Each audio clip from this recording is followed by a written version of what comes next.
October 2024, Manhattan, New York. In a private auction room that most people will never hear about, 12 of the world's most powerful and secretive individuals gathered around a single object. Russian oligarch representatives, Silicon Valley occultists, Saudi billionaires in the shadows. And in the center of the room, sealed behind bulletproof glass, wrapped in leather, was a book. A book so dangerous that the bidders were not even allowed to touch it. They were not even told its name. The bidding started at $2.3 million. Within minutes, it had climbed to $4.3 million. The winner, a Silicon Valley billionaire with a deep interest in the occult. The moment the hammer fell, the room exhaled. But the story was just beginning. Because what this billionaire had just purchased was not simply a rare manuscript. He had purchased something that scholars, kings, and secret societies had been fighting over for nearly 1,000 years. Its name, whispered across internet forums and academic circles alike, was Picatrix. But here is what the bidders in that room did not fully understand. Picatrix is a stolen book. It was not originally written in Latin. It was not originally a European text. It began its life in the 11th century as an Arabic manuscript written in the Golden City of Cordoba, the intellectual capital of the entire medieval world. And the man who wrote it was someone whose story has been almost completely erased from history. To understand this story, we need to travel back to the year 920 CE, to the Umayyad Caliphate at the height of its power. Cordoba was extraordinary. The Grand Mosque of Cordoba housed over 600,000 manuscripts and books. At the same time, the entire continent of Western Europe combined had fewer than 100,000 books in total. This was not just a city. This was the center of human knowledge. And it was here that our story's central figure first appears. His name was Abu Abdullah Maslama ibn Qasim al-Qurtubi. On the surface, he was a respected hadith scholar and mathematician. But historical records suggest something else was happening beneath that respectable exterior. Al-Qurtubi was deeply fascinated by what he called hidden knowledge, the kind of knowledge that the strict religious environment of Cordoba made extremely dangerous to pursue. In that era, any deviation from orthodox thought could result in execution. Books were burned in public markets. Scholars disappeared. So al-Qurtubi made a decision. He left Cordoba and embarked on a journey that would take him across Egypt, Damascus, and Baghdad, searching for teachers and texts that he could not safely access at home. In Baghdad, he encountered something that would change the direction of his life entirely. He found the Ikhwan al-Safa, the Brethren of Purity, a secret society dedicated to merging Neoplatonic philosophy, Hermetic tradition, and Islamic cosmology into a single system of hidden knowledge. And what he learned there became the foundation of the most dangerous book he would ever write. After years of study, al-Qurtubi returned and began writing. In 954 CE, he published his first book. 5 years later, in 959 CE, came his second, the one that would outlast everything else he ever did. He documented in his own handwriting that he had sourced from 224 occult texts to compile this single manuscript. 400 pages. The book was called Ghayat al-Hakim, the goal of the wise. And what it contained was unlike anything that had been compiled in the Islamic world before. The first section of Ghayat al-Hakim deals with what al-Qurtubi called astral philosophy, the belief that every planet emits invisible rays that govern events on Earth. He wrote that Saturn governs agriculture and death. Jupiter controls wealth, authority, and justice. Mars governs war, oppression, and terror. The Sun represents power and leadership. Venus controls love and attraction. Mercury governs intellect and commerce. The Moon governs travel, dreams, and emotions. His argument was simple and seductive. If you can understand and manipulate these planetary forces, you can control everything that happens in your life. Ibn Taymiyyah would later call this shirk al-asghar, minor polytheism, because it replaces trust in Allah with trust in created objects. The second section is where the book crosses from philosophy into something far darker.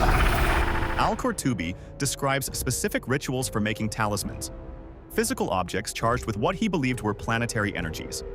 One ritual for accumulating wealth instructs the practitioner to create a 7x7 numerical grid on green silk when Jupiter reaches a specific position between Sagittarius and Pisces. Then call out a specific name 70 times, bury the cloth at a crossroads, and wait 40 days for gold to come. Ibn Taymiyyah was explicit. When a human being asks a created object for what only the Creator can give, they have crossed into shirk. But the third and fourth sections of Ghayat al-Hakim are where the book becomes truly disturbing. Al-Qurtubi describes rituals for summoning Jinn, spiritual entities, using blood, bones, sulfur, and substances I will not name in detail because I refuse to be a vehicle for spreading this practice further. One ritual describes calling out to a Jinn named Zazel, the spirit of Saturn, through smoke created at midnight on a Saturday from burning specific impure materials. Imam al-Ghazali wrote clearly in Ihya Ulum al-Din, anyone who attempts to communicate with Jinn without Quranic protection is engaged in something haram. There is no ambiguity here. This book is not philosophy. It is a grimoire, a step-by-step manual for practices that Islam has always explicitly forbidden. Now here is where the story takes its most historically significant turn. The year is 1256.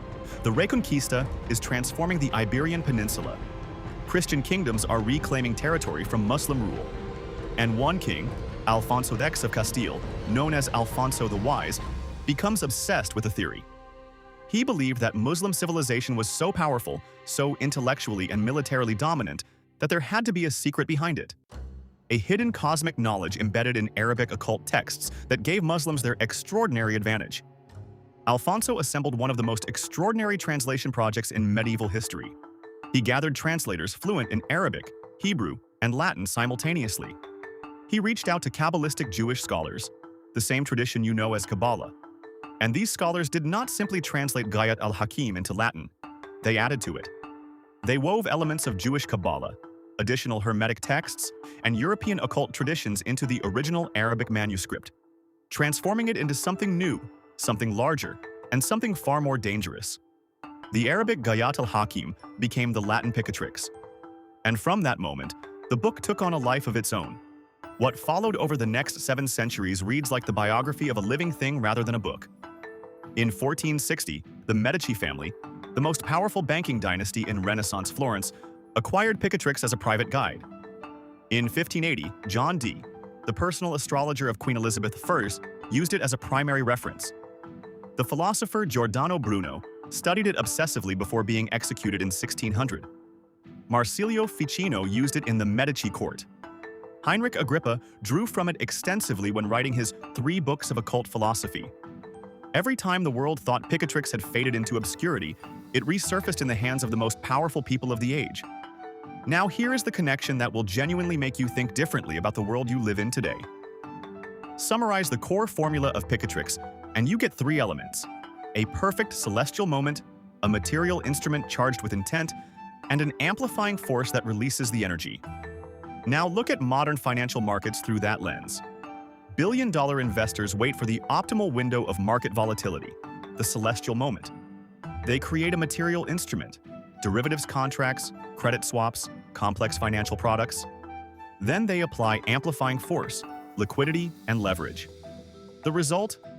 High-frequency trading that generates billions for those who control the system, while ordinary investors lose everything. Economist Yanis Varoufakis called this in 2023 what I think is the most honest name it has ever received: algorithmic alchemy. The rituals changed, the structure did not. And what happened to the Silicon Valley billionaire who paid $4.3 million for the original Picatrix manuscript in that Manhattan auction room? Within months of acquiring the book, his crypto investments collapsed. Investors who had trusted him were searching for him. He fled to Dubai, and from there, he posted one final message before disappearing from public life. He wrote, "I believe this book would give me control over the stars. I thought I could get everything I wanted from life through its power. But I did not understand. These things are not given by created objects. They are given only by the Creator." Today, the original Picatrix manuscript is no longer in private hands. It is back in a museum, part of the British Museum's collection, behind glass, where perhaps it belongs. This entire story, from the dark library of al-Qurtubi to the auction room in Manhattan, carries one message that has never changed across 1,000 years. Human beings who chase power through forbidden means do not find power. They find destruction. Every ruler who believed occult knowledge was the source of Muslim civilization's strength missed the most obvious truth. Muslim civilization was great because of Tawheed, because of knowledge pursued within divine boundaries, because of scholars who feared Allah more than they feared kings. The moment any civilization replaces trust in the Creator with manipulation of the created, the decline begins. Allama Iqbal captured it perfectly when he wrote, "What can the stars tell me of my destiny? They themselves are wandering, lost in the vastness of space." Ghayat al-Hakim, Picatrix, $4.3 million, a billionaire in Dubai. 1,000 years of kings, secret societies, and forbidden rituals, all chasing something that was never theirs to possess. The book is back behind glass. The billionaire is gone, and the only knowledge that has never let anyone down, the knowledge of who truly controls this universe, has been available, for free, to every human being who ever opened the Quran. This is the story of Picatrix, the most dangerous book most people have never heard of. Share this video with someone who needs to understand what is really behind the obsession with occult power in the modern world. Subscribe for more stories that go deeper than the surface. And leave a comment. Did you know this book existed? Until next time. Assalamu alaikum wa rahmatullahi wa barakatuh.